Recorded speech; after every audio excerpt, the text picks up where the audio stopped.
Hard Times, a book by Charles Dickens. Book 2, Reaping. This is a summary by me. Lots of smog. Chapter 1, page 111. Seen from a distance in such weather, Coketown lay shrouded in a haze of its own, which appeared impervious to the sun's rays. You only knew the town was there because you knew there could have been no such sulky blotch upon the prospect without a town, a blur of soot and smoke, now confusedly tending this way, now that way, now aspiring to the vault of heaven, now murkily creeping along the earth, as the wind rose and fell or changed its quarter, a dense, formless jumble, with sheets of cross light in it that showed nothing but masses of darkness. Coketown in the distance was suggestive of itself, though not a brick of it could be seen. This sets the scene, depicting once again the industrial landscape of Coketown, with its smog and mass pollution present. The sun is barely visible, yet again invoking the duality of light and darkness, on par with the morals of the people who are shrouded from the light of moral goodness. They are described as hands, who labor and toil, not knowing the light in a world of indifference, cold facts, and self-interest. Dickens then describes Miss Sparsit, a banker woman employed by Mr. Bounderby, and about Mr. Harthouse, to whom is a career politician, and how these individuals talk about each other's positions in society and interact with Tom Gradgrind, described as the whelp, who is barely good at anything but squanders money at gambling and loves to drink. Workers of the World Unite. Chapter 4, page 136 to 137. Oh my friends, the downtrodden operatives of Coketown, oh my friends and fellow countrymen, the slaves of an iron-handed and a grinding despotism, oh my friends and fellow sufferers, and fellow workmen and fellow men, I tell you the hour is come, when we must rally round one another as one united power, and crumble into dust the oppressors that too long have been battened upon the plunders of our families, upon the sweat of our brows, upon the labour of our hands, upon the strength of our signs, upon the God-created glorious rights of humanity, and upon the holy and eternal privileges of brotherhood. Good! He he he! Hurrah! And other cries arose in many voices from various parts of the densely crowded and suffocatingly close hall, in which the orator, perched on a stage, delivered himself of this and what other froth and fume he had in him. He had declaimed himself into a violent heat, and was as hoarse as he was hot, by a dint of roaring at the top of his voice, under a flaring gaslight, clenching his fists, knitting his brow, setting his teeth, and pounding with his arms. He had taken so much out of himself by the time that he was brought to a stop and called for a glass of water. This is reminiscent of the forming of trade unions to stop the oppression of the bourgeoisie against the common labourer. Self-styled as the United Aggregate Tribunal, the orator named Slackbridge and the masses form a gathering to defend the so-called downtrodden operatives of Coketown. Biblical imagery is invoked, such as the sweat of our brows, in Genesis, the labour of our hands, or through the invoking of God-created glorious rights of humanity. You can also see the reactions of the people and the orator getting swept in the adrenaline-filled communal moment of a rally. Stephen Blackpool, loyal worker of Mr. Bounderby, comes into conflict with the tribunal for not joining them, not agreeing with their ideas, and believing that the tribunal would create regulations that would further hinder business, and thus he became shamed, denounced, and called a traitor and Judas Iscariot. Page 140. I'm the one single hand in Bounderby's mill, or the men there, as don't come in with the proposed regulations. I canna come in with them. My friends, I doubt them doing you any good. Liquor they'll do you hurt. Slackbridge laughed, folded his arms, and frowned sarcastically. But ain't so much, for that eye stands out. If that were all, I'd come in with the rest, but I have my reasons. Mine, you see, for being hindered, not only now, but alas, lifelong. Slackbridge jumped up and stood beside him, gnashing and tearing. Oh, my friends, what but this did I tell you? O my fellow countrymen, what warning but this did I give you? And how shows this recent conduct in a man on whom unequal laws are known to have fallen heavy? O you Englishmen, I ask you, how does this subordination show in one of yourselves? Who is thus consenting to his own undoing and to yours, and to your children and your children's children? There was some applause, and some crying of shame upon the man, but the greater part of the audience was silent. Being disgraced, Stephen then is ignored, but most of his fellow workers, and also becomes rejected by Mr. Bounderby because he disagreed with him when Bounderby stated that he'll ship most of the workers to a penal settlement. This kind of rhetoric culminated in Stephen being shunned by his employer.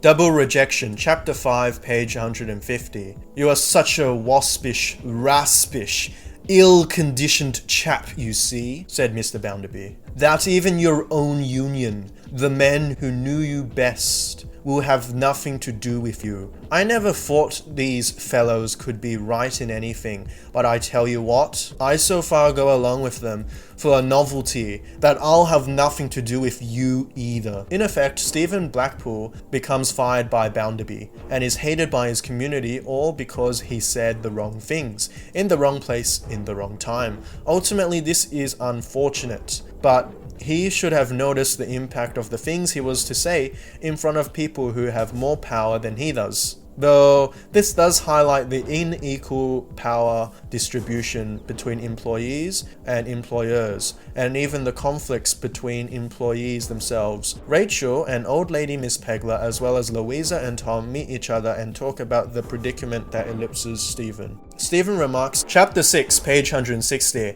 I told thee, my dear, said Stephen Blackpool, that night that I would never see or think or anything that angered me, but thou, so much better than me, shouldest be beside it. Thou art beside it now. Thou makest me see it with a better eye. Bless thee, good night, goodbye. It was but a hurried parting into these two common people, utilitarian economists, skeletons of schoolmasters, commissioners of fact, gentle and used-up infidels, gabblers of many little dog's-eared creeds. The poor you will have always with you. Cultivate in them, while there is yet time, the utmost graces of the fancies and the affections to adorn their lives so much in needs of ornament, or in the day of your triumph, when romance is utterly driven out of their souls, and they are a bare existence, stand face to face, reality will take a wolfish turn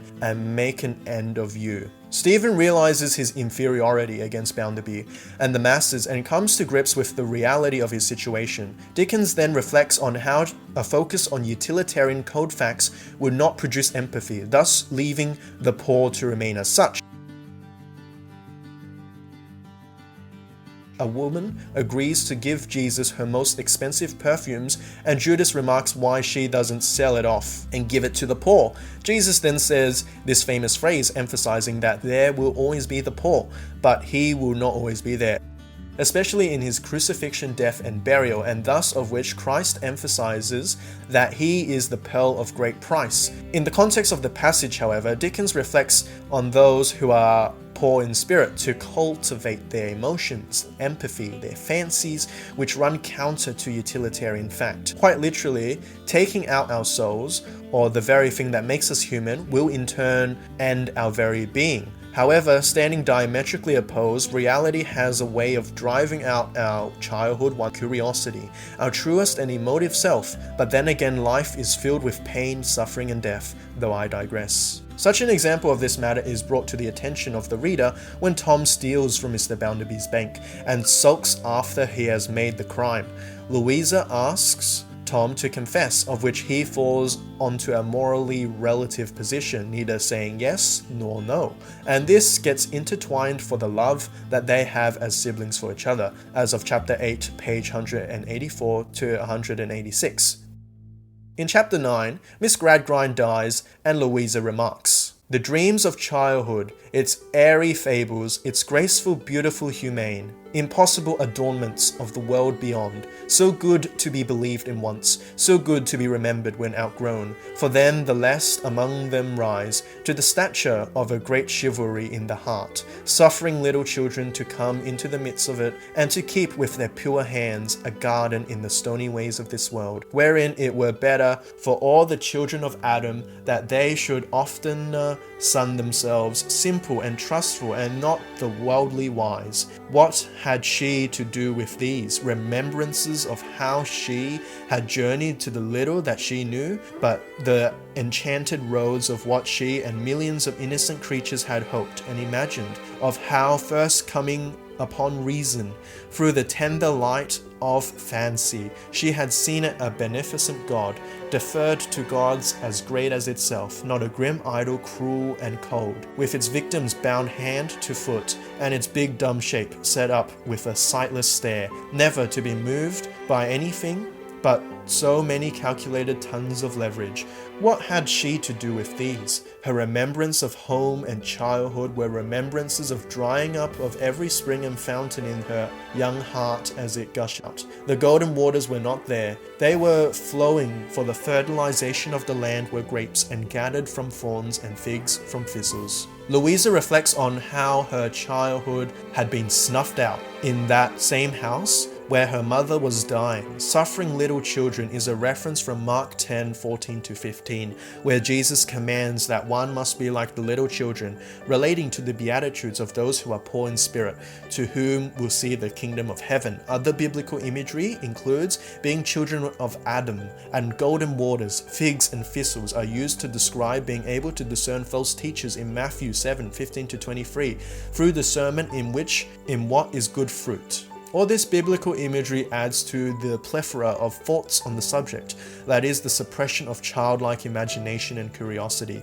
which is to say, does not bear good fruit, and creates hell for those who are forced to forsake their childhood. That's also one of the reasons as to why psychoanalysis was born, since psychologists like Freud believed that psychosis derived from childhood suppression and trauma. This, however, adds a bittersweet flavor when Miss Gradgrind, Louisa's mother, is dying, and to whom was an accomplice of her husband in denying the children of their innocent childhood.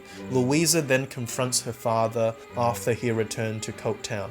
Weeping, chapter 12, page 209.